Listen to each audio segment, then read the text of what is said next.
बिस्मिल्लाहिर्रहमानिर्रहीम अस्सलाम वालेकुम। और आज हमारी दूसरी सेकंड वीक की क्लास 1 है। ठीक है। और आज की क्लास में हम मेथड्स पढ़ने वाले हैं, फंक्शन, पैरामीटर्स और उनकी रिटर्न टाइप को डिस्कस करेंगे कि क्या चीज़ क्या होती है और किस तरीके से मेथड्स हमारे लिए यूज़फुल हो सकते हैं। ठीक है। तो आज की क्लास के बाद हम एक क्लीन और रीयूजेबल कोड लिखना शुरू करेंगे। रीयूजेबल कोड का मतलब ये होता है कि एक ऐसा कोड जो कि आपने एक बार लिख लिया है एंड देन आप उसको रीयूज़ कर सकें बार बार, तो उसे हम रीयूजेबल कोड कहते हैं और वो चीज़ हमारे फंक्शंस और मेथड के थ्रू ही अचीवेबल होती है। ठीक है। तो नेक्स्ट स्लाइड पे चलते हैं। थोड़ा सा रीकैप कर लेते हैं पुरानी क्लास का। और हमने लास्ट क्लास में जो है वो क्लास 1 के अंदर हमने विजुअल स्टूडियो इंस्टॉल करना सीख लिया, डॉट नेट देखा था, कंसोल एप्लीकेशंस बनाई थी। फिर क्लास 2 में हमने वेरिएबल्स, डेटा टाइप, ऑपरेटर्स और यूजर से इनपुट लेना सीखा। फिर क्लास 3 में हमने कंडीशन सीखी, लूप सीखे, प्रैक्टिकल लॉजिक बिल्डिंग सीखी। और फिर जो है हमने क्या किया, हमारा कोड क्योंकि अब बड़ा होने लगा था तो अब हम उसके सॉल्यूशन की तरफ जाएंगे कि हमारे कोड को जो कि ग्रो होता जा रहा है अब हम उसी तरीके से ऑर्गेनाइज कर सकते हैं। तो आज हम क्या करेंगे, आज हम राइटिंग कोड की तरफ जाएंगे। हम इनसाइड द मेन मेथड, हम हमारे मेन मेथड के अंदर अब कोड लिखना शुरू करेंगे और सिर्फ इसलिए कि हम उसको रीयूज़ कर सकें। और जो मेजर हमारा स्टेप है वो अब एक प्रोफेशनल प्रोग्रामिंग की तरफ जाने वाला है, क्योंकि अब हम एक प्रॉपर तरीके से प्रोग्रामिंग को स्टार्ट करने जा रहे हैं जो उसमें हम मेथड्स का इस्तेमाल करेंगे। आज की क्लास के गोल्स कुछ यूँ हैं कि हमें पहले तो समझना है कि मेथड्स क्या होते हैं। फिर जो है नेक्स्ट हमने समझना है कि हम अपने कस्टम मेथड कैसे बना सकते हैं सी शार्प में। फिर वॉइड मेथड क्या होते हैं और पास डेटा, हम उन मेथड के अंदर डेटा कैसे पास करेंगे, पैरामीटर्स क्या होते हैं और रिटर्न क्या होता है मेथड में से। ठीक है। फिर एक कैलकुलेटर वाला मेथड बनाना सीखेंगे। उसके बाद जो हमारा रिपीटेड कोड है हम उस रिपीटेड कोड को एक क्लीन प्रोग्राम के थ्रू एक मेथड के अंदर इनक्लोज करेंगे और उसे बार बार इस्तेमाल करना भी सीखेंगे। ठीक है। देन आ जाता है why do we need methods, हमें मेथड की क्यों ज़रूरत पड़ती है। तो a method is a block of code that performs one specific task. तो पहले तो समझ लेते हैं कि मेथड है क्या, तो फिर हमें समझ में ये भी आ जाएगा कि मेथड की ज़रूरत क्यों पड़ रही है। तो कोई भी ब्लॉक ऑफ कोड है जिसे हम एक स्पेसिफिक टास्क परफॉर्म कर रहे हैं हम उसे मेथड कह सकते हैं। ठीक है। It can be called again and again when ever the task is needed, और फिर हम उसे बार बार कॉल भी कर सकते हैं जब भी हमें उस टास्क की ज़रूरत पड़े। It reduces repeated code and make programs easier to understand. इससे फ़ायदा ये होता है कि हमारा रिपीटेड कोड जो है वो ख़त्म हो जाता है, हमें बार बार एक ही चीज़ नहीं लिखनी पड़ती और हमारा प्रोग्राम जो है वो आसान हो जाता है और हम उसे समझ भी पाते हैं आसानी के साथ। Real system use method for calculation, login, report, validation and saving data. तो जो रियल एप्लीकेशंस अभी चल रही हैं वो यही करते हैं कि भाई उनके अलग अलग टास्क के अलग अलग मेथड्स बने हुए होते हैं। Professional code is not written as long as one long main method, और जो प्रोफेशनल कोड होता है वो एक मेन मेथड के तौर पे नहीं लिखा जा रहा होता। तो think of a method like a machine button. अब आप मेथड को समझने के लिए जो है वही देखेंगे, मेथड जो है वो समझें एक तरीके का कोई मशीन है और उसका एक बटन है जो कि मेथड है। तो press the button, right arrow, one task is perform, call the method, right और इट्स कोड रन। तो होता क्या है कि जब कभी आप कोई बटन प्रेस करते हैं तो कोई टास्क परफॉर्म हो रहा होता है, तो वो टास्क परफॉर्म करने के लिए आपको उस मेथड को कॉल करना पड़ेगा और वो मेथड चलेगा तो आपका वो टास्क भी परफॉर्म हो जाएगा। और ये काम आप एक बटन के पीछे भी कर सकते हैं। प्रॉब्लम क्या आता है मेथड्स के बगैर, हमारे पास same message is written multiple time. Suppose करें हमें अगर सेम मैसेज प्रिंट करवाना हो, जैसे मुझे रोज़ाना, फॉर सपोज़ मैं चाहता हूँ कि महीने हफ्ते में 3 बार जो है वो डेली एक स्पेसिफिक टाइम पे मेरा एक मैसेज प्रिंट हो जाए कि वेलकम टू क्लास, और क्लास का टाइम जो है वो 7 से 9 तक है। तो मुझे देखें, अगर राइट साइड पे आप देखेंगे तो 3 बार उस चीज़ को लिखना पड़ेगा। तो बजाय इसके कि अगर मुझे इसे 3 बार लिखने के बजाय 1 बार लिखना पड़े तो ये हमारे लिए मेथड काम करेगा हमारा। सही है, मतलब कहने का मकसद ये है कि जो चीज़ आप मल्टीपल टाइम्स कर रहे हैं तो बेटर ये है कि आप उसे एक मेथड में इनक्लोज कर दें एंड देन उस मेथड को मल्टीपल टाइम्स कॉल करें, तो फिर आपका काम आसान हो जाएगा। If the timing changes we must update many places. अब सपोज़ करें कि अगर मैं कहता हूँ कि यहाँ पे मैंने 3 बार ये प्रिंट कर दिया है और अभी तो टाइम 7 to 9 है, बट व्हाट इफ़ के टाइम जो है वो कल जाके 7 to 10 हो जाए या 9 to 5 हो जाए, तो फिर मुझे इन 3 जगहों पे चेंज करना पड़ेगा। अगर मैंने इन तीनों को एक ही मेथड में इनक्लोज़ रखा होता तो फिर मुझे इनको 3 बार चेंज नहीं करना पड़ता, मैं एक जगह चेंज करता और वो चेंज होके मुझे मिल जाता। More repeated code means more change chances of mistake. जितना ज़्यादा आप कोड लिखेंगे उतनी ज़्यादा मिस्टेक के चांसेस होंगे। This style is not good for real projects. Real projects के लिए ये वाली स्टाइलिंग बिल्कुल ठीक नहीं मानी जाती, बहुत ही बैड अप्रोच माना जाता है इसको। We need one reusable method for this repeated task, और इस रिपीटेड टास्क के लिए बेटर ये है कि हम एक रीयूजेबल मेथड बना लें और उसे 3 बार कॉल कर लें। वो बहुत ज़्यादा बेहतर है बजाय ऐसे कि हम इस तरीके से 3 बार इसको लिखें। कुछ इस तरीके से उसका आउटकम निकलता है। आप एक नया मेथड बना लेंगे जो कि static void to course message होगा, और उसके अंदर अपनी उस लाइन को, जो कि प्रीवियस वाली स्लाइड में आप देखें 3 बार लिखी हुई थी, आपने उसको उठा करके सिर्फ एक बार लिख दिया अपने मेथड में, एंड देन इस मेथड को 3 बार कॉल कर लिया। अब अगर मैं सिर्फ एक जगह पे कर दूंगा ना 5 to 7 या 9 to 10, तो फिर वो तीनों जगह पे इफेक्ट करेगा, मुझे सिर्फ एक जगह चेंज करना पड़ेगा। तो फ़ायदा क्या हुआ कि जो हमारा मेथड है contains the repeated logic, the method is called 3 times from main method में से उसको 3 बार कॉल करेंगे। If the message changes we update only one place, अगर हमें मैसेज चेंज करना है तो हमें सिर्फ एक जगह को चेंज करना होगा। Code becomes cleaner and easier to read, code understand करना आसान हो गया। This is the first step toward reusable programming, और ये हमारा बिल्कुल पहला स्टेप है कि अगर हमें इस तरीके से रीयूजेबल कोड, जो कि 3 बार सेम चीज़ लिखी हुई थी और वो रीयूजेबल कहला रही थी क्योंकि मैं उसे बार बार रिपीटेड कहला रही थी, तो मैंने उसे रिपीटिशन को ख़त्म करके एक रीयूजेबल फॉर्म के अंदर लेकर आ गया कि एक बार ऐसे लिख लिया कि उसको 3 बार इस्तेमाल किया जा सके। ठीक है, तो बेसिक सिंटेक्स जो है वो मेथड का बड़ा सिंपल सा है। आपने स्टैटिक लिखना है। स्टैटिक जो है हम आगे जाके जब अपने एक्सेस मॉडिफायर्स पढ़ेंगे तब हम इसे डिटेल में डिस्कस करेंगे, बट फॉर नाउ समझें कि आपने स्टैटिक लिखना है। फिर आपने वॉइड लिखना है। वॉइड इसी क्लास में डिस्कस होगा कि वॉइड क्या है, वो आगे जाके डिस्कस करते हैं। फिर मेथड का नाम, जो भी आप नाम लिखना चाहें, और के नाम रखने के बिल्कुल वही रूल्स हैं जो हमारे वेरिएबल के नाम रखने के हमने क्लास 1 में डिस्कस किए थे। तो जो क्लास 1 में हमने नेमिंग कन्वेंशन डिस्कस किया, बिल्कुल वही वाली आप यूज़ कर सकते हैं कि आप स्पेस नहीं देंगे, स्पेशल कैरेक्टर नहीं देंगे, नंबर से स्टार्ट नहीं करेंगे, कोई भी कीवर्ड यूज़ नहीं करेंगे। तो ये आपका मेथड का नाम है। फिर ये उसकी पैरेंथेसिस हैं, जहाँ पे आप उसके पैरामीटर्स को डिफ़ाइन करेंगे, और फिर ये उसका ब्लॉक है जहाँ पे आप उसकी मेन बॉडी को डिफ़ाइन करेंगे, और फिर यहाँ अपना सारा कोड लिखने वाले हैं। तो स्टैटिक क्या है, allow calling from static main method, ये हम आगे डिस्कस करेंगे। Void method does not return a value. Void method ये होते हैं कि वो कुछ भी वैल्यू, ऐसा मेथड जो कुछ रिटर्न नहीं करता, that is called void method. Method का जो नाम है वो meaningful name of the task, बिल्कुल मीनिंगफुल नेम होना चाहिए, जैसे हमने वेरिएबल्स के बारे में भी डिस्कस किया कि मीनिंगफुल होना चाहिए। साथ ही साथ जो है फिर ये जो राउंड ब्रैकेट्स हैं, इनके अंदर पैरामीटर्स रखे जाते हैं, हम आगे डिस्कस करते हैं in detail what are parameters. और जो कर्ली ब्रैकेट्स हैं, इसके अंदर ये पूरी बॉडी होती है, यहाँ पे सारा कोड लिखा जाता है। हम इसको भी अभी थोड़ी देर में डिस्कस करने वाले हैं। ठीक है, तो अब वाइड मेथड आ गया। बिफोर हम इसको फर्दर डिस्कस करें, let's move on to the Visual Studio, और वहाँ जाते हैं और वहाँ जाकर हम थोड़ी सी प्रैक्टिस करना शुरू करते हैं। So here we are on Visual Studio. अब हम विजुअल स्टूडियो पे वापस आ गए हैं, और ये हमारी पुरानी 3 क्लासेस हैं। सही है, अब इन 3 क्लासेस का जो काम है हमारा यहाँ पे इनक्लोज हुआ हुआ है, बट फॉर नाउ मैं क्या करूँगा, मैं अपने इस प्रोजेक्ट को कर दूँगा क्लोज। ठीक है, और इसको क्लोज करने के बाद अब हम एक नया प्रोजेक्ट बनाएंगे दोबारा से। और वो नया प्रोजेक्ट हम कैसे बनाने वाले हैं, वो इस तरीके से बनेगा कि हम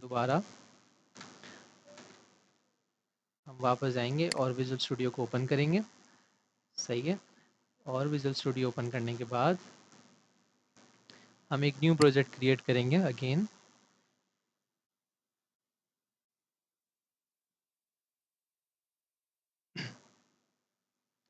और इसमें हमने विंडोज़, फिर यहाँ से वेब की जगह हमने ले लेना है कंसोल ऐप लेनी है।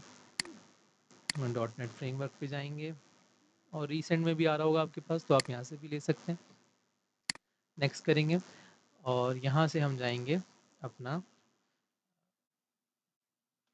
इसका नाम हम रख देंगे अंडरस्टैंडिंग मेथड्स।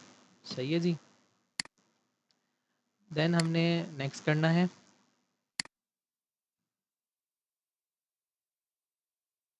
और ये हम समझ चुके हैं ऑलरेडी कि डॉट नेट 10 हमने ले रखा था, या फर्स्ट क्लास से जाके देख सकते हैं। इस चेक बॉक्स को फॉल्स कर देंगे। सही है, और क्रिएट कर देंगे।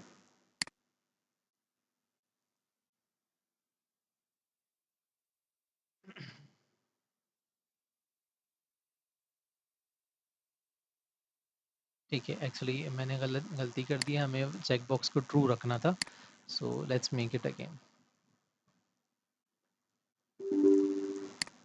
Reopen and new project console app.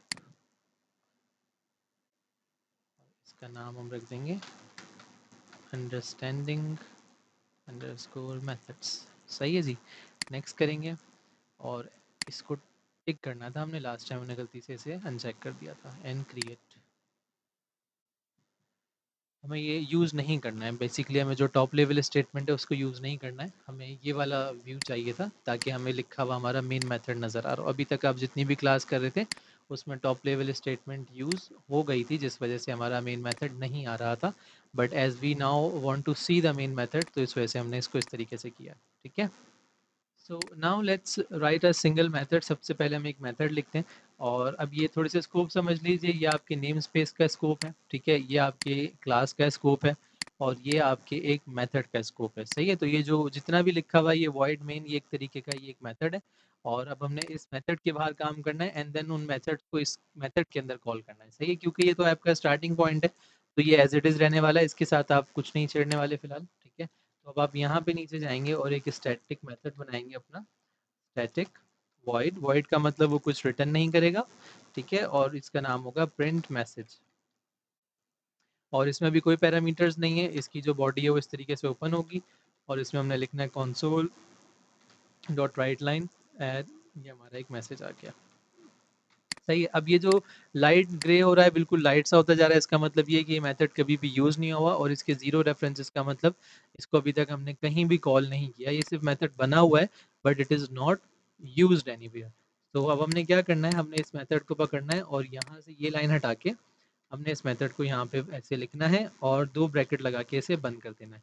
तो मेथड बनाने का तरीका क्या है कि सबसे पहले तो आपने अपने एक्सेस मॉडिफायर लिखने, तो एक्सेस मॉडिफायर एक अलग टॉपिक है वो बाद में डिस्कस होगा, बट जस्ट रिमेंबर कि आपने एक्सेस मॉडिफायर्स लिखने, फिर आपने अपनी रिटर्न टाइप डिफाइन करनी है, उसके बाद अपने मेथड का नाम, फिर दो राउंड ब्रैकेट ताकि आप अपने पैरामीटर्स उसमें डिफाइन कर सकें, फिर दो कर्ली ब्रैकेट जो कि आपके मेथड की पूरी बॉडी होगी and all the things between these two brackets, इन दो ब्रैकेट्स के दरमियान आने वाला तमाम का तमाम कोड आपके मेथड की बॉडी कहलाएगा, जो कि उसकी एक इम्प्लीमेंटेशन भी कहलाई जा सकती है।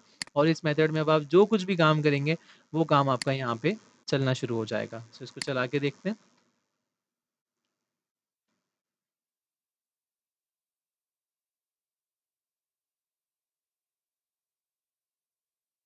एंड लुक एट दिस, ये हमारा मैसेज प्रिंट हो गया।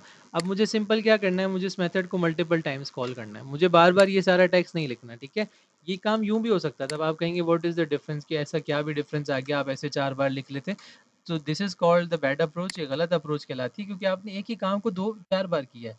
ठीक है, हाँ, आपने अगर इसको करना है तो आप इस तरीके से करें कि एक मेथड बनाएं, उस मेथड को आप अपने चार बार कॉल कर लें, ये ज़्यादा बेटर है बजाय इसके कि आप अपने कोड को चार बार लिखेंगे। अब उसका नुकसान क्या होगा, सपोज करें अगर मुझे जो है वो इसको कुछ इस तरीके से करना पड़ जाए और मुझे कुछ चेंज करना हो तो मुझे चार जगह पे चेंज करना पड़ेगा ना। तो अब अगर ये तो चार जगह हैं, ये तो सिर्फ एक फाइल है जो कि बिल्कुल फ्रंट पे नजर आ रही है, गिनती की 18-19 लाइन कोड है, लेकिन जब बड़ी एप्लीकेशंस होती हैं जिनमें ज़्यादा कोड होता है तो फिर उसमें ये प्रॉब्लम आगे जाकर हमें बहुत तंग करती है, जिस वजह से दिस इज़ रिकमेंडेड कि हम मेथड का इस्तेमाल करें। तो मेथड की बॉडी को अंडरस्टैंड करना बहुत ज़्यादा ज़रूरी है कि मेथड की बॉडी एक्चुअल में है क्या। हमने अब मेथड एक बेसिक बनाना सीख लिया। ठीक है, वॉइड मेथड हम बना चुके हैं और वॉइड मेथड में आप चाहे कुछ भी करें, कोई भी काम हो, बस उसका काम ये होता है कि वो मेथड कुछ रिटर्न नहीं करता। एक मेथड होता है जो कि सिर्फ अंदर जाएगा, एक्शन परफॉर्म करेगा और बाहर आ जाएगा। ठीक है, दूसरा मेथड क्या करता है कि जिसकी रिटर्न टाइप्स होती हैं वो अंदर जाता है, एक्शन भी परफॉर्म करता है और साथ में चीज़ों को रिटर्न भी करता है। ठीक है, तो इनको कहा जाता है ऐसे मेथड्स जो कुछ रिटर्न नहीं कर रहे, उनको क्या मेथड कहते हैं, हम उन्हें वॉइड कहते हैं। उनकी रिटर्न टाइप क्या होती है, वॉइड होती है। सही है, तो ये कुछ वॉइड मेथड की इन्होंने एग्जांपल्स लिखे हुए हैं, इस तरीके से यहाँ पे लगी हुई है। सही, अब हम चलते हैं प्रैक्टिकल एग्जांपल की तरफ। तो सपोज करें कि अगर मेरे पास मुझे इस तरह की कोई इन्फॉर्मेशन प्रिंट करवानी है कि मुझे लिखना हो कि जैसे कि कोर्स का नाम क्या है हमारे, तो हमारे कोर्स का नाम इस वक्त चल रहा है डॉट नेट 3 मंथ्स कोर्स। तो हमने यहाँ पे लिख लिया 3 मंथ्स कोर्स, ऑनलाइन कोर्स। सही है जी, और इसके साथ हमने लिख लिया, यहाँ पे हम लिख देंगे टाइमिंग कि हमारे कोर्स की टाइमिंग्स क्या हैं। तो हमारे कोर्स की टाइमिंग्स हैं भाई 7 to 9 PM। सही है, इसके साथ हमारे कोर्स का ड्यूरेशन क्या है, तो ये जॉन इंस्ट्रक्टर का नाम आ गया, तो हम यहाँ पे नाम चेंज कर देंगे एंड देन हमारे पास आ जाएगा कंसोल राइट लाइन, और हम इसमें क्या लिख सकते हैं नेक्स्ट, कि ड्यूरेशन हमारा क्या है, 3 मंथ्स है। सही है। तो ये हमने कुछ मैसेज बना लिए, और जब मैं इसको प्रिंट करूँगा तो वो प्रिंट किस तरीके से हो जाएंगे, देखिए वो 4 बार प्रिंट हो जाएंगे, मैं उसे जितनी बार इस्तेमाल करूँगा वो उतनी बार प्रिंट हो जाएंगे। अब मैं आपको इसका थोड़ा सा चलाना सिखाता हूँ। आप अक्सर नोट करोगे, जब आप थोड़ा सा अपने कर्सर को इधर इन नंबर्स से लेफ़्ट की तरफ मज़ीद लेके जाओगे तो आपको ऐसे कुछ वाइट सर्कल्स नज़र आएंगे। इसमें से आप किसी एक पे क्लिक करेंगे तो ये आपका एक ब्रेक पॉइंट लग जाएगा, ठीक है। ब्रेक पॉइंट लगने के बाद जैसे ही आप अपनी एप्लीकेशन को चलाएंगे, तो बिफोर के आपकी एप्लीकेशन आगे बढ़े, वो इस ब्रेक पॉइंट के ऊपर आके ब्रेक होगी, यानी रुक जाएगी।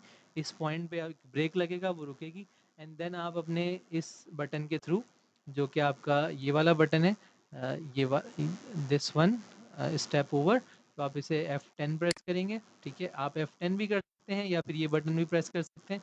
और अब आपने, जैसे कि ये मेथड कॉल हो रहा है तो आपने इसके अंदर जाना है, तो आप स्टेप इन करेंगे, F11 प्रेस करेंगे, और अब आप यहाँ पे इस मेथड में आ जाएंगे। अब आपको ये चारों लाइंस चला चला के दिखाएगा। अब क्योंकि अभी देखो मैं इस लाइन को चला चुका हूँ, तो कंसोल के ऊपर जाके अगर मैं देखूँ तो मेरी एक लाइन प्रिंट हो चुकी है। जैसे ही मैं F10 करूँगा तो कंसोल पे मेरी दूसरी लाइन प्रिंट हो चुकी है, एंड जब F10 करूँगा तो तीसरी लाइन, एंड जब F10 अगेन करूँगा तो 4 लाइन।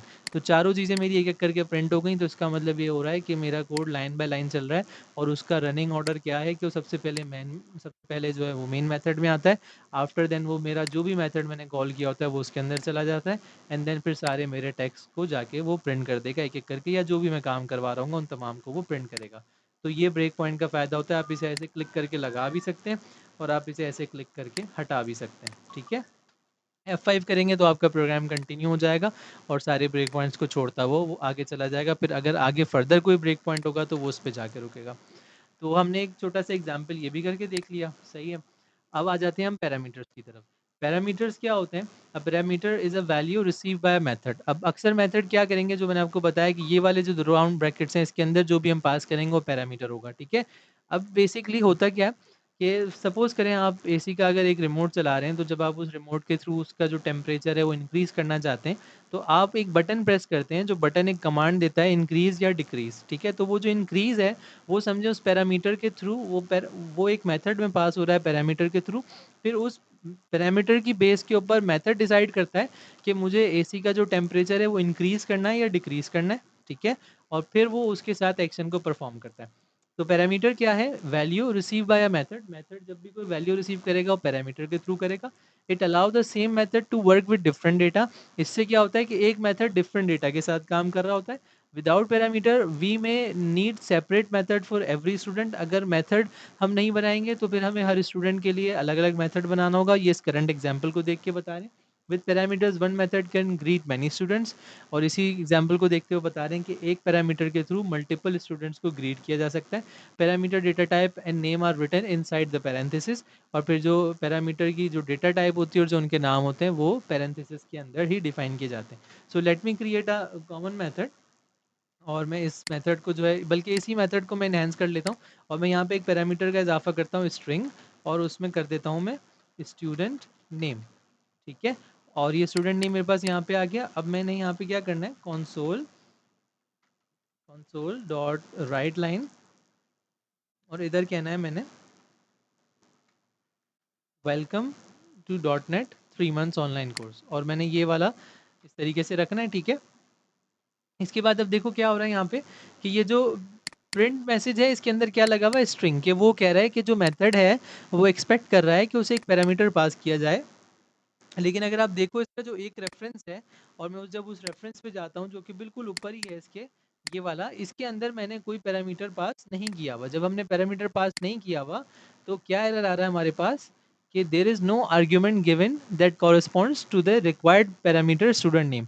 कि आपने ऐसा कोई आर्ग्यूमेंट पास नहीं किया जो कि इस पैरामीटर के साथ कॉरेस्पॉन्ड कर सके, जो इस पैरामीटर के साथ बात कर सके या इसमें पास हो सके। तो इस वजह से आपके पास एक एरर आ रहा है, और ये एरर आपको रिजॉल्व करना है। जब तक आप इसे रिजॉल्व नहीं करेंगे आपका प्रोजेक्ट चलेगा भी नहीं। देखो देयर वर बिल्ड एरर्स, आपके पास एरर्स आ रहे हैं, आपका प्रोग्राम नहीं चलने वाला। सो इन दैट केस हम क्या करेंगे, हम स्टूडेंट से जो है वो एक अपना इनपुट लेंगे कि स्टूडेंट हमें बताए, या चले हम स्टूडेंट से इनपुट नहीं लेते, हम डायरेक्ट यहाँ पे हार्ड कोडेड अभी के लिए पास कर देते हैं कि हमारे पहले स्टूडेंट का नाम है अगर अरसलान, ठीक है, फिर मैं इसको जब प्रिंट करता हूँ तो मेरे दूसरे स्टूडेंट का नाम है अली, और मेरे तीसरे स्टूडेंट का नाम है एहसन, और मेरे चौथे स्टूडेंट का नाम है सिद्रा, ठीक है। तो इन दैट केस हमने 4 मेथड्स बना लिए, और मैं एक लाइन यहाँ पे मज़ीद प्रिंट करवा देता हूँ जो कि इस तरीके की डैश लाइंस होंगी, ताकि वो एक मैसेज को दूसरे मैसेज से डिफ्रेंशिएट कर सके। अब जब मैं इसको चलाता हूँ तो if you see the difference, तो आपको पता चलेगा कि ये बिल्कुल क्लियरली अलग अलग स्टूडेंट्स को ग्रीट कर रहा है। पहले बार जब मेथड कॉल हो रहा है तो जिस बंदे का नाम गया इसने उसको ग्रीट किया, फिर दूसरे को, फिर तीसरे को, और फिर चौथे को। तो आप ये बड़ा आसानी से समझ लें कि भाई इतना सिंपल है कि आपका एक रिपीटिव कोड बार बार इस्तेमाल हो गया by just creating a method. आपने उसको सिर्फ एक लाइन देनी है और फिर उस मेथड ने आगे जाके काम परफॉर्म कर देना। अब अगर सोचें आपको काम करवाना हो स्टूडेंट रजिस्ट्रेशन का, तो आप यही मेथड यूज़ करेंगे। अगर आपको काम करवाना हो कि स्टूडेंट की फ़ीस रिसीव करने का, तो आप ऐसी एक मेथड बनाएंगे और उसको रिसीव करेंगे। बस उसमें डेटा डिफरेंट पास हो रहा होगा, जैसे ही उसमें डिफरेंट डेटा पास होगा वो डिफरेंट बिहेव करना शुरू कर देगा। तो यही होते हैं पैरामीटर्स, और यही होते हैं हमारे मेथड्स, ठीक है। तो पैरामीटर्स हमने पास करना सीख लिया और एक एग्जाम्पल हमारे सामने आ भी गई। Now method with multiple parameters, अभी तक हमने सिर्फ एक पैरामीटर पास किया, अब हम मल्टीपल पैरामीटर्स पास कर सकते हैं। जैसे कि आपने यहाँ पे बात कर ली कि भाई हमने हर स्टूडेंट की सपोज करें अलग अलग फ़ीस हमने डिसाइड की है, तो हम यहाँ पे लिखेंगे फ़ी, और फिर हम इधर फीस को जो है वो ऐसे डॉलर लगा के, और यहाँ पे हमने लिख देना है ये ब्रैकेट, और हमने इधर लिखना है 10,000 पर मंथ, सही है। और यहाँ पर अब हम एक नया पैरामीटर लेंगे। नया पैरामीटर लगाने का क्या तरीका, आप कॉमा लगाएंगे, और अब क्योंकि मैं डेसिमल फीस की बात कर रहा हूँ तो मैंने फीस लिया, और इस फी को मैंने उठा के इस जगह पे आकर यहाँ पे ऐसे करके पास कर दिया। अब जैसे ही मैंने फ़ी को इधर लगाया तो मुझे फिर से ऊपर एरर मिलना शुरू हो गए, एंड अगेन एरर वही है, बस थोड़ा सा डिफरेंस है कि आपने दोबारा कोई आर्ग्यूमेंट कोई पास नहीं किया जो कि आपके पैरामीटर के साथ कॉरेस्पॉन्ड कर सके, और कौन सा पैरामीटर फ़ीस वाला। तो वो समझ रहा है कि मैंने पहला पैरामीटर स्टूडेंट फिल कर दिया है, दूसरा पैरामीटर मुझे फ़ी वाला फिल करवाना है। तो मैं यहाँ पे कॉमा लगाऊंगा और इसकी फ़ीस में डाल दूंगा 10,000, सही है। 1,000 है इसकी, इसको हमने 10 कर दिया, कॉमा लगा के इसकी डाल दूंगा 15,000, और इस तरीके से डिफरेंट डिफरेंट फीस मैंने पास कर दी। अब जब मैं इसको चलाऊंगा तो मेरे पास अगेन डिफरेंट मैसेजेस आ जाएंगे, और सबकी अलग अलग फीस आएगी। देखिए यहाँ पे 10,000, 15,000, 12,000 एंड 18,000, सही है। तो ये कैसे हो रहा है कि मैं पैरामीटर्स पास कर रहा हूँ। अच्छा, अब सपोज करें एक मिस्टेक आप ये कर सकते हैं कि अगर इस अरसलान को यहाँ कट कर लें और यहाँ पे पेस्ट कर दें, तो अब ये डिफरेंट बिहेव करेगा। अब ये आपको एरर दे रहा है, क्यों एरर दे रहा है, क्योंकि आप स्ट्रिंग के अंदर नंबर पास कर रहे हैं और नंबर के अंदर आप स्ट्रिंग पास कर रहे हैं। ये तो बड़ा बेसिक सा एरर आ रहा है प्रोग्रामिंग का, ठीक है। सपोज करें कि ये मसला कुछ इस तरीके से होता, मैं फ़ी की जगह मैं बात करता, मैं फ़ीस की जगह बात करता, अगर यहाँ पे एक और मैं स्ट्रिंग पैरामीटर बना देता और उसका नाम मैं फ़ीस के बजाय रखता कोर्स, ठीक है।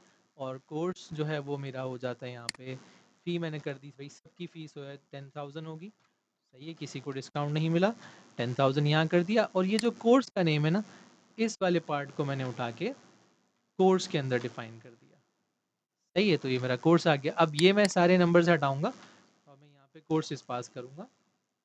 इसको डॉट नेट का कोर्स दिया है, इन सबको डॉट नेट कोर्सेज दिए हैं, लेकिन मैं इनको डिफ्रेंशिएट करना चाहता हूँ।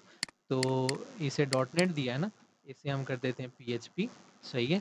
इसे हम कर देते हैं रिएक्ट, और इसको हम कर देते हैं कुछ भी कर सकते हैं, पाइथन कर देते हैं हम इसको, ठीक है। अब ये मैंने 4 डिफरेंट कोर्सेज चारों डिफरेंट स्टूडेंट्स के साथ मैंने पास कर दिया। अब जब मैं इसको चलाता हूँ तो मेरे पास मैसेज किस तरीके से आएगा, ये देखिए, डिफरेंट स्टूडेंट, ये different student with different course, dot net, PHP, react and Python, ठीक है। डिफरेंट स्टूडेंट्स हैं और डिफरेंट कोर्सेज हैं। अब अगर सपोज करें मैं ये गलती करता कि मैं पहले कोई और सा पैरामीटर दे देता और अब कोई और सा, अब ये मुझे एरर तो नहीं दे रहा, क्योंकि भाई वो तो कह रहा है मुझे स्टूडेंट नेम दो, मैंने स्ट्रिंग दे दिया, ठीक है, और ये भी मैंने स्ट्रिंग दे दिया, दोनों जगह पे मैंने स्ट्रिंग दे दिया। तो मैं यहाँ पे भी ये वाली गलती कर लेता हूँ। ओके, यहाँ पे जाएंगे हम और ये देखें, तो मैंने दोनों जगह पे इस तरीके से एक मिस्टेक कर दी कि कोर्स में स्टूडेंट का नाम भेज दिया और स्टूडेंट में जो है वो कोर्स का नाम भेज दिया। लास्ट टाइम एरर क्यों आ रहा था, क्योंकि डेटा टाइप डिफरेंट थी। डेसिमल स्ट्रिंग को सपोर्ट ही नहीं करता और स्ट्रिंग डेसिमल को सपोर्ट नहीं करता। वो कह रहा है कि भाई मुझे तो मेरी सेम डेटा टाइप का इनपुट चाहिए, लेकिन यहाँ पे दोनों पैरामीटर्स की डेटा टाइप बिल्कुल सेम है। अब इसको हम एक बार चला के देखते हैं, तो अब हमारे पास कोई एरर नहीं आएगा, प्रोग्राम बिल्कुल सही चल जाएगा। लेकिन फ़र्क क्या होगा, स्टूडेंट का नाम हो जाएगा .NET और कोर्स का नाम हो जाएगा अरसलान। ठीक है, इसी तरीके से यहाँ पे कोर्स का नाम हो जाएगा एसन और स्टूडेंट का नाम हो जाएगा React 3। So how to resolve this problem? तो इसके दो तरीके हैं। या तो आप ये मेक श्योर करें कि जब आप किसी मेथड को कॉल कर रहे हैं तो आप जो वैल्यूज़ पास कर रहे हैं बड़े ध्यान से पास करें, कि जो पहली वैल्यू है वही पास की जाए और जो दूसरी है वही पास की जाए, मतलब ये वाली गलती ही ना करें, पहला ऑप्शन। और अगर आपको फिर भी आगे पीछे पैरामीटर पास करने का शौक है तो फिर उसका हल ये है कि आप यहाँ पे मेथड से पहले, यानी जो आपकी वैल्यू है उससे पहले आप डिफाइन करें कि आपने किस पैरामीटर के लिए ये वैल्यू भेजी है, जैसे कि मैंने यहाँ पे किया। ठीक है, अब जब मैं अभी मैं सबको सही नहीं कर रहा, मैं सिर्फ इस पहले को सही कर रहा हूँ और इस तीसरे को ख़राब रहने दे रहा हूँ। तो मैं जब इसको चलाऊँगा तो देखें पहले का रिस्पॉन्स बिल्कुल ठीक आएगा मेरे पास। ये देखिएगा, यहाँ पे सही नाम प्रिंट हो रहा है, स्टूडेंट में स्टूडेंट और कोर्स में कोर्स प्रिंट हो रहा है, लेकिन यहाँ पे स्टूडेंट के अंदर कोर्स प्रिंट हो गया और इधर यहाँ पे जो है वो डिफरेंट चीज़ प्रिंट हो गई है। ठीक है, तो अब ये दो सॉल्यूशन है, या तो आप खुद मैनुअली मेक श्योर करेंगे कि आप सही तरतीब से पैरामीटर्स को पास कर रहे हैं, या फिर आप क्या करेंगे, आप अगर आगे पीछे करना भी चाह रहे हैं तो आप लाजमी बताएं कि ये वैल्यू किस पैरामीटर की है। तो जैसे मैं यहाँ पे भी अगेन लिख दूंगा कोर्स और फिर मैं यहाँ पे लिख दूंगा स्टूडेंट नेम। इस तरीके से आप ये कर सकते हैं। मतलब अगर आप आगे पीछे करना चाह रहे हैं तो फिर अगर आप पैरामीटर का नाम दे देंगे, उसके बाद मेथड की जिम्मेदारी है कि उसे सही पैरामीटर पे बाइंड करना, क्योंकि अब आप बता रहे हैं कि ये वाली वैल्यू इस वाले पैरामीटर की है। अगर आप नहीं बताएंगे तो वो तरतीब से मैप करता चला जाएगा, जो पहली होगी वो पहले से मैप हो जाएगी और जो दूसरी होगी वो दूसरे से मैप हो जाएगी। ठीक है, तो इस तरीके से हमने मल्टीपल पैरामीटर्स वाले भी मेथड बना के देख लिया। अब एक फी एग्जाम्पल कैलकुलेशन है, हम इसके अंदर कैलकुलेशंस भी परफॉर्म करवा सकते हैं, बिल्कुल इजीली हो सकती हैं। तो मैं इस मेथड को थोड़ा वापस सिंप्लीफाई करवाता हूँ ताकि ये कॉम्प्लेक्स, बल्कि इसको ऐसे ही रहने देते हैं, ये ऑलरेडी सिंप्लीफाइड है, हम इनके साथ करेक्शंस कर देते हैं। सही है, तो सारे चीज़ें हमने एक तरीके से कॉल कर दी हैं। कोर्स का नाम आ गया। अब मैं यहाँ पे एक और पैरामीटर ले रहा हूँ और उस पैरामीटर का नाम है ड्यूरेशन, और उसे हम लेंगे इंटीजर में, कि भाई इंटीजर ड्यूरेशन, और ड्यूरेशन हम 0 रखेंगे। उसके बाद हम लेंगे फिर से हम लेंगे डेसिमल और वो होगा फ़ी। सही है, तो अब यहाँ पे फ़ी पर मंथ की जगह मैंने क्या कर देना है, यहाँ पे इस जगह पे हमने ऐसे करके इसे पास कर देना है। ड्यूरेशन की जगह पे हमने क्या करना है, हमने ड्यूरेशन की जगह पे ऐसे करके इसे पास कर देना है। ठीक है, ये पास हो गया। और एक नई चीज़ इधर हमने इन्वेंट करनी है, सॉरी लिखनी है, और वो होगी हमारी टोटल फ़ी। तो टोटल फ़ी आ गई इधर हमारी, और उसको हमने मल्टीप्लाई करवा दिया ड्यूरेशन के साथ। ठीक है, तो जो भी फीस आ रही है उसे टोटल ड्यूरेशन के साथ मल्टीप्लाई करके टोटल फीस करवा लिया। अब यहाँ पे फिर से एरर आ रहा है कि भाई हमारे पास तो 4 पैरामीटर्स हैं, आप 2 पैरामीटर पास नहीं कर रहे। और देखें इस बार वो आपको दोनों पैरामीटर्स के बारे में बता रहा होगा कि आप ड्यूरेशन के बारे में ड्यूरेशन पास नहीं कर रहे, so first pass the duration और फीस, और इस तरीके से हमने सारी चीज़ों को ऑटो फिल कर दिया। ठीक है, तो अब यहाँ पे साथ साथ क्या हो रहा है, हमारे मेथड के अंदर कैलकुलेशंस भी परफॉर्म हो रही हैं, और सिर्फ हमारा मेथड जो वो प्रिंटिंग नहीं कर रहा बल्कि वो कैलकुलेशंस को भी परफॉर्म कर रहा है। तो अब जब आप रिजल्ट देखेंगे जाके तो सबकी टोटल फीस आपको डिफरेंट डिफरेंट नजर आ रही है। तो कितना सिंपल हो गया कि आपने एक मेथड लिखा और उसी मेथड को कॉल कर करके आप अपने काम को सही करवा रहे हैं। अब अगर सपोज करें मैं कहता हूँ कि भाई ये तो हो गया ना आपका काम कि आपने टोटल फीस निकाल ली, साथ ही साथ मैं चाहता हूँ एडमिशन फीस भी दें। तो एडमिशन फीस में यहाँ के ऊपर कहता हूँ भाई 1000 एडमिशन फीस लगा दो। तो मैंने 1000 एडमिशन फीस लगाई और एक लाइन यहाँ पे मैंने प्रिंट कर दी और उसको मैंने कह दिया एडमिशन फीस, और वो 1000 मैंने हार्ड कोडेड कर दी, अभी कहीं से मंगवाई नहीं है, सबके लिए 1000 है। और इसका मैं एक यहाँ पे इंटीजर वेरिएबल बना देता हूँ, एक डेसिमल वेरिएबल इधर बना लें। जो है मैं अब एक डेसिमल वेरिएबल मैंने लिया और इधर मैंने एडमिशन फीस 1000 इधर डाल दी और इसके साथ फीस भी लगा दिया, और इस एडमिशन फ़ीस को हमने यहाँ पे कॉल करवा दिया। तो इस तरीके से हमारी एडमिशन फ़ीस आ गई। और अब आप देखें कितना सिंपली मैंने एक जर्नल जगह पे चेंज किया और वो तमाम लोगों के लिए इम्प्लीमेंट हो गया। सही है, तो इसको हम चला के देखते हैं वापस, और ये देखें आपका एडमिशन फ़ीस यहाँ प्रिंट हो रहा है और टोटल फ़ीस के ऊपर प्लस भी हो रहा है। तो कैसे पता चलेगा, इसकी फ़ीस 8000 थी 3 से मल्टीप्लाई करेंगे 24 और +1 करेंगे तो 5000। तो इस तरीके से हमारी फीस भी प्रिंट हो गई। ठीक है, तो एक हमने ग्लोबल वे में अपना एक ऐसा मेथड बना लिया है जिसको हम बार बार रिपीटिवली यूज़ कर सकते हैं, और कॉमन लॉजिक एक जगह चेंज करेंगे उस जगह पे इफेक्ट करेगी, सीधे मेथड्स बनाए जाते हैं। फिर आ जाते हैं रिटर्न टाइप्स के ऊपर। अब रिटर्न टाइप क्या होती है? रिटर्न टाइप क्या होती है कि एक मेथड आपसे कुछ इनपुट लेगा और कुछ एक्शन परफॉर्म करेगा और फिर आपको रिटर्न करवाएगा। अभी के केस में रिटर्न कुछ नहीं करवा रहा है, सिर्फ प्रिंट करवा रहा है। रिटर्न क्या होता है कि वो रिटर्न ये होता है कि वो आपके एक वेरिएबल में वैल्यू को स्टोर करेगा। ठीक है, आपके वेरिएबल में वैल्यू को स्टोर करेगा। तो उसके लिए चलो हम अब एक मेथड बनाते हैं। अब मैं इनको कमेंट कर रहा हूँ, इनकी मैं कॉलिंग बंद कर रहा हूँ, इस मेथड को मैं यहाँ से कोलैप्स कर देता हूँ। अब हम एक नया मेथड बनाएंगे यहाँ पे, और वो होगा स्टैटिक वॉइड, और उस मेथड का नाम मैं रख दूंगा एडिशन। सही है, और उसके अंदर मैं लूँगा इंटीजर ए, इंटीजर बी, और ये मेरा मेथड परफॉर्म करेगा सम। ठीक है, लेकिन मैं इसकी टाइप ऑफ वॉइड के बजाय क्या करूँगा, इंटीजर करूँगा।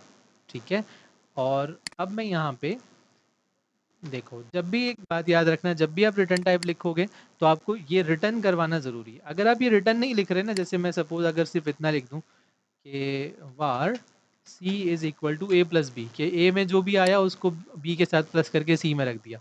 अब यहाँ पे एरर क्यों आ रहा है? Not all code path return value. Code path कितने हैं इसके अंदर? आप देखें इस मेथड में कितने ब्रैकेट्स हैं, इतने।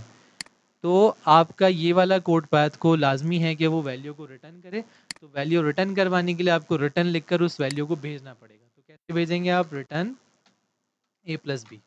ठीक है, अब हम यहाँ पे आएंगे, एक वेरिएबल इधर हमें बनाना पड़ेगा, इंटीजर रिजल्ट, इस तरीके से। तो जो भी 10 और 20 का रिजल्ट होगा वो आके कहाँ सेट हो जाएगा? रिजल्ट के अंदर सेट हो जाएगा। ठीक है, अब जब हम इसको चलाएंगे तो पता चलेगा कि यहाँ पे आके 30 स्टोर हो गया।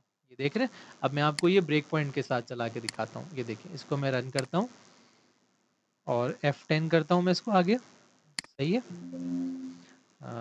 एडिट कर देते हैं इसको। ये इसको अप्लाई नहीं किया हुआ हमने, एक second. Control shift build run, restart कर लेते हैं इसको। चलो एक काम करते हैं, F10 किया। अब ये देखो यहाँ पे, अब ये मेथड के अंदर मैं आया हूँ, इसमें क्या आया 10, इसमें क्या आया 20। आप ऐसे ना किसी भी पैरामीटर के ऊपर होवर करके चेक भी कर सकते हैं कि उसमें क्या वैल्यू आ रही है। तो इसमें 10 आ रहा है और इसमें 20 आ रहा है। ये F10 हुआ, इसने देखो क्या रिटर्न किया। देखो ये एरो बन के आया ना, कि ऐसे नीचे की तरफ ये एरो गया, इसने क्या रिटर्न कर दिया? 30। एडिशन विल रिटर्न 30, ये बता रहा है। अब वो 30 गया और 30 आकर इसमें स्टोर हो गया और 30 फिर यहाँ से प्रिंट हुआ। तो हमारा रिजल्ट क्या आ गया? ये हमारे कंसोल ऐप के अंदर शो होगा 30। तो ये होती है रिटर्न टाइप। रिटर्न टाइप का मतलब ये होता है कि जब आपका मेथड आपसे कुछ ले या ना भी ले, अगर आपका मेथड रिटर्न कुछ कर रहा है तो उसे रिटर्न मेथड कहते हैं। वो ऐसा होगा मेथड जिसकी रिटर्न टाइप कुछ होगी। तो इस मेथड की रिटर्न टाइप अगर आपसे कोई पूछे तो आप क्या कहेंगे? इस मेथड की रिटर्न टाइप है इंटीजर। आपको कोड नहीं देखने की ज़रूरत, आपको पहली लाइन में ही यहाँ से पता लग जाएगा। आपसे कोई पूछे इस मेथड की रिटर्न टाइप क्या है, आप कहेंगे इस मेथड की रिटर्न टाइप है वॉइड। और वॉइड का क्या मतलब है? ये कुछ रिटर्न नहीं करता। ठीक है, ये कुछ रिटर्न करता है। अच्छा, अब ये कुछ रिटर्न करता है तो क्या ये ज़रूरी है कि हम उसे इस तरीके से वेरिएबल में रिसीव भी करें? बिल्कुल ज़रूरी नहीं है, हम इस तरीके से उसे डायरेक्ट कॉल भी कर सकते हैं। रिटर्न मेथड्स को कॉल, ऐसे मेथड्स जिनकी रिटर्न टाइप कुछ होती है, जिनकी रिटर्न टाइप वॉइड नहीं होती, तो उनके लिए ज़रूरी नहीं होता कि आप उनके रिटर्न किए हुए रिस्पॉन्स को स्टोर भी करें। आपकी मर्ज़ी है स्टोर करें या ना करें, लेकिन अगर आपने स्टोर करना है तो फिर आपको रिटर्न करवाना ज़रूरी होगा। सही है, तो ये हो गए हमारे रिटर्न टाइप वाले मेथड्स। अब ये थोड़ा सा डिस्क्रिप्शन पढ़ लेते हैं। Method can calculate a value and return it. The return type is return before the method name. Method के नाम से पहले रिटर्न टाइप लिखी जाएगी। Return keyword sends the final value back. तो जो रिटर्न का कीवर्ड है वो आपकी फाइनल वैल्यू को बाहर भेजेगा। Return value can be stored in a variable. Return की वैल्यू को आप स्टोर कर सकते हैं किसी वेरिएबल में अगर आपकी मर्जी हो। Use return method for calculation, validation and decision. तो अगर आपने वेरिएबल से मेथड से कुछ आउटपुट लेना है तो आपको फिर रिटर्न का इस्तेमाल करना पड़ेगा। ठीक है, इसके बाद आ जाता है कैलकुलेटर यूजिंग मेथड। अब आप यहाँ पे जाएंगे और आपके पास ये पूरे 4 एग्जांपल्स हैं, तो हम इस तरीके से 4 मेथड्स लिख सकते हैं। जैसे मैंने एक ये वाला लिख दिया है, मैं इसकी कॉपी बना लेता हूँ जल्दी से। कॉपी 4 मैंने कॉपीज़ बना दी, और इसको ऑब्वियसली यू मस्ट नो कि मैं इसे क्या बनाने वाला हूँ, सब्ट्रैक्शन। ठीक है, साइन को चेंज करना होगा बस सिंपली। इसको हम क्या बनाने वाले हैं, मल्टीप्लिकेशन, और ये मल्टीप्लाई कर देगा। सही है, और ये हमारा डिवीजन और ये डिवाइड कर देगा। ठीक है, 4 मेथड बन गए हमारे। अब मैं इन चारों को यहाँ पे कॉल करूँगा, सब्ट्रैक्शन, ठीक, और ये मल्टीप्लिकेशन, डिवीजन, इस तरीके से चारों मेथड्स कॉल कर सकते हैं। अब ये चारों मेथड कुछ प्रिंट नहीं कर रहे तो कुछ प्रिंट नहीं करेंगे, ये सिर्फ परफॉर्म करेंगे और बाहर आ जाएंगे। अब इन चारों में से मैं कुछ भी रिसीव नहीं कर रहा हूँ, तो कुछ भी रिसीव नहीं हो रहा है और फिर वो मैं उसको कहीं पे वेस्ट कर देता हूँ क्योंकि मैं उसकी वैल्यू को रिसीव ही नहीं कर रहा कहीं पे। ठीक है, तो इस तरीके से हमारे मेथड बन जाएंगे। आप इन्हें चाहें तो प्रिंट भी करवा सकते हैं। तो सिंपल हम ये कर लेते हैं कि हम दो वेरिएबल्स बना लेते हैं, इंटीजर नंबर वन जिसकी वैल्यू रख दी हमने 20 और नंबर टू हमने 20 वैल्यू रख दी इसकी भी, सही है। फिर हमने console डॉट राइट लाइन और हमने यहाँ पे कहा कि भाई इसका जो है मैं बना रहा हूँ एडिशन, सही है। और फिर यहाँ पे इसी के अंदर मैं मेथड भी कॉल कर सकता हूँ इस तरीके से। ठीक है, और अब ये मुझे सारों के सजेशंस भी दे देगा, तो मैं इन चारों को ले लेता हूँ एंड हियर इट इज़। ठीक है, तो ये चारों मेरे पास आ गए कि अच्छा इसी तरीके से ना इसी फॉर्मेट के अंदर आप अपने मेथड को भी कॉल करवा सकते हैं। अब इसको जब हम चलाएंगे तो हमारे पास रिस्पॉन्स आ जाएगा कुछ इस तरीके से। क्या ऐड किया इन दो को तो ये आ गया, मल्टीप्लाई किया तो ये आ गया। तो इस तरह आप बेसिक कैलकुलेटर भी बना सकते हैं। रिपीटिव फंक्शन है, आप इसे जितनी बार यूज़ करेंगे वो इतनी बार आपके काम आएगा। आप एक बार लॉजिक को चेंज करेंगे, इसी तरीके से आप स्क्वायर रूट कैलकुलेट करने का एक मेथड बना के रख सकते हैं। आप जो है वो कुछ एलसीएम निकालना है या एचसीएफ कुछ भी निकालना है, उनके मेथड्स बना बना के आप रखेंगे और फिर आप उनको यूज़ करते रहेंगे। ठीक है, फिर मेथड नेमिंग बेस्ट प्रैक्टिस, ये मैंने आपको बता दिया कि बिल्कुल ऐसे नाम रखें जो कि आपके एक्सप्लेनेटरी हों, जिनसे आप कुछ समझ सकें कि मेथड क्या कर रहे हैं। Calculate and print and save everything, इस तरह के नाम रखने की ज़रूरत नहीं है। Test, ABC, method one, do, work, ये सारे नाम बैड प्रैक्टिस में आते हैं। स्पेस अलाउ नहीं करता, ये स्पेशल कैरेक्टर अलाउ नहीं करता, सही है। कॉमन बिगिनर मिस्टेक्स हम क्या कर सकते हैं इनमें ये काम करते हुए, forget to call the method from main में से मेथड कॉल करना भूल गए। अब सपोज करें आपने यहाँ पे मेथड बना दिया और आप कह रहे हैं कि सर ये तो कुछ प्रिंट ही नहीं कर रहा, तो भाई आपने यहाँ पे कॉल भी तो नहीं किया हुआ ना, क्योंकि ये बंद हुआ हुआ है इसलिए प्रिंट नहीं कर रहा। लेकिन कई बार ऐसा भी होगा कि आप बोलेंगे सर ये मेथड नहीं चल रहा, तो भाई आपको इसे कॉल करना पड़ेगा। You will first have to call this, then वो चलेगा, ऐसे नहीं चलेगा। ठीक है, passing parameters in the wrong order, ये मैंने आपको बड़ा डिटेल में बताया कि गलत तरतीब में आप पास करेंगे तो गलत बिहेव करेगा। Missing return statement in return type method, ऐसे मेथड्स जो कि रिटर्न करते हैं उसके अंदर आप रिटर्न नहीं करवा रहे। मिसाल है आपने ये नहीं लिखा तो आप कहेंगे ये एरर क्यों आ रहा है, तो भाई वो एरर इसीलिए आ रहा है क्योंकि आप रिटर्न नहीं करवा रहे, तो आप रिटर्न करवाएं। ठीक है, returning a value of wrong data type, अब आपने रिटर्न टाइप इंटीजर लिखी है लेकिन आप रिटर्न करवाते हैं कुछ इस तरीके से, तो ये भी एरर आएगा कि भाई वो कहेगा मैं तो इंटीजर मांग रहा हूँ आपसे और आप मुझे स्ट्रिंग दे रहे हैं, तो ये भी एक तरीके का एरर होता है। ठीक है, ये भी कॉमन मिस्टेक्स हैं कि आप लिखते हैं इंटीजर हैं, रिटर्न डेसिमल करते हैं, so this is wrong. Creating method with unclear names, गलत नाम के साथ आप मेथड बना देते हैं, फिर आप उसको ढूंढते रह जाएंगे कि अच्छा मैंने तो इतनी बड़ी सारी लॉजिक लिखी थी लेकिन वो मुझे मेथड नहीं मिल रहा। तो भाई मेथड का नाम ऐसा रखना है जो कि मीनिंगफुल और आपको याद रहे। Try to create a method inside another method incorrectly, एक मेथड के अंदर मेथड बनाते जाएंगे तो ये थोड़ी गलत अप्रोच होती है। बन सकते हैं, यूज़ भी किए जाते हैं रियल लाइफ के अंदर, लेकिन अभी इनिशियल स्टेजेस के ऊपर आप इसे अवॉइड करेंगे। उन्हें सब मेथड कहा जाता है, नेस्टेड मेथड्स कहा जाता है, लेकिन अभी आप इस पॉइंट को इग्नोर करेंगे कि आप मेथड के अंदर मेथड बना दें। ठीक है, फिर एआई असिस्टेंट टिप्स आपके लिए क्या हैं कि भाई आप वही, ये तो एज़ यूजुअल प्रॉम्प्ट है कि आप एआई को ये दे दें कि भाई ये बिगिनर फ्रेंडली लैंग्वेज में मुझे कोड एक्सप्लेन करो। Convert my repeated C sharp code into reusable method, आप अपने पुराने कोड को दे सकते हैं एआई को कि मेरे मेथड को कन्वर्ट कर दो, मेरे कोड को मेथड में कन्वर्ट कर दो। फिर आप find mistakes in my method, methods में मेरे क्या मिस्टेक्स हैं वो फाइंड कर लें। क्रिएट 5 बिगिनर प्रैक्टिस टास्क, आप अपने लिए खुद से बनाएं और खुद से उनको इम्प्लीमेंट करें। हैंड्स ऑन प्रैक्टिस क्या है आपके लिए, create a method to print your name and city, एक मेथड बनाएं जो कि आपसे आपका नाम और सिटी ले और उसको प्रिंट कर दें। Create a method that takes student name and marks, एक ऐसा मेथड बनाएं जो कि स्टूडेंट नेम और मार्क्स को ले। Create a method that calculate total fees बनाने वाला मेथड बनाएं। ऐड, सब्ट्रैक्ट, डिलीट, ये सारे हम बना चुके हैं, आप कुछ और भी बना सकते हैं। Create a method that cheque pass fail using marks, जो कि पास और फेल यूजिंग मार्क्स को चेक करे। Create a method that return grade based on marks, ये एक अच्छा टॉपिक है, ये अच्छा टास्क है आपके लिए कि आप मेथड को पास करेंगे कि भाई मेरे ये मार्क्स हैं और वो बताएगा कि आपका क्या ग्रेड बनता है। ठीक है, तो वो सारी जो ग्रेड वाली लॉजिक हमारी पुरानी क्लासेस की है वो आप वहाँ पे रख लेंगे। इसी तरीके से इफ़ एल्स का इस्तेमाल करते हुए आप एक मेथड बनाएं जिसको हम जैसे ही बात करें वो एसी का टेम्परेचर इंक्रीज़ करने वाले टाइप का एक मेथड बनाएं। मतलब मिसाल एक मेथड होगा, मैं आपको थोड़ा सा गाइड कर देता हूँ, बाकी आप खुद बनाएंगे। और वो होगा स्टैटिक, और उसकी टाइप होगी वॉइड, और उसका नाम होगा कंट्रोल एसी टेम्परेचर। सही है। और यहाँ पे आप आ जाएंगे इधर इस तरीके से, ठीक है। फिर आप यहाँ पे ना क्या करेंगे, इसके अंदर भेजेंगे आप इंक्रीज़ में, आप दो चीज़ें भेजेंगे। एक्शन, एक्शन होगा आपका कि आप इंक्रीज़ कर रहे हैं या डिक्रीज़ कर रहे हैं, तो ये आपका एक्शन होगा, ठीक है। फिर इधर आप कुछ इफ़ कंडीशंस लगाएंगे और आप कहेंगे कि अगर एक्शन मेरा जो है वो इंक्रीज़ है तो मैं अपने टेम्परेचर को इंक्रीज़ कर दूंगा। तो फिर आप यहाँ पे कहेंगे इंक्रीज़, इंक्रीज़ टेम्परेचर। सही है। और अदरवाइज़ आप डिक्रीज़ टेम्परेचर। तो इस तरह का भी आप प्रोग्राम बना सकते हैं। बहुत सारी चीज़ें खुद से की जा सकती हैं ट्राई। होमवर्क आपका मिनी प्रोजेक्ट क्या है कि आपने ये सारी चीज़ों का इनपुट लेना है और इस तरीके का आपका एक्सपेक्टेड आउटपुट होना चाहिए, ठीक है। और फिर अगर आप उसमें मार्क्स वगैरह का काम कर लेते हैं, ग्रेड का काम कर लेते हैं, तो ये आपके लिए बहुत अच्छी चीज़ हो जाएगी। सही है। क्लास की समरी आज की हमारी क्या है कि मेथड्स जो है हमारे रीयूजेबल ब्लॉक ऑफ कोड्स हैं। वाइड मेथड जो है वो परफॉर्म करते हैं एक्शंस को, लेकिन रिटर्न कुछ नहीं करते। Parameter allow method to receive dynamic values, parameters जो हैं वो डायनामिक वैल्यूज़ रिसीव करते हैं। Return method send calculated values back, return method जो है वो जो भी वैल्यू बनाते हैं वो रिटर्न कर सकते हैं। और good method name make good code readable, अगर आपके मेथड्स का नाम अच्छा होगा तो आप उस मेथड के नाम को ही देखकर समझ जाएंगे कि वो मेथड क्या कर रहे हैं। Method help create clean and professional C sharp programs, और मेथड्स के ज़रिए आप सी शार्प का क्लीन प्रोग्राम लिख सकते हैं जो कि आगे जाके बड़ा बेनिफिशियल रहने वाला है।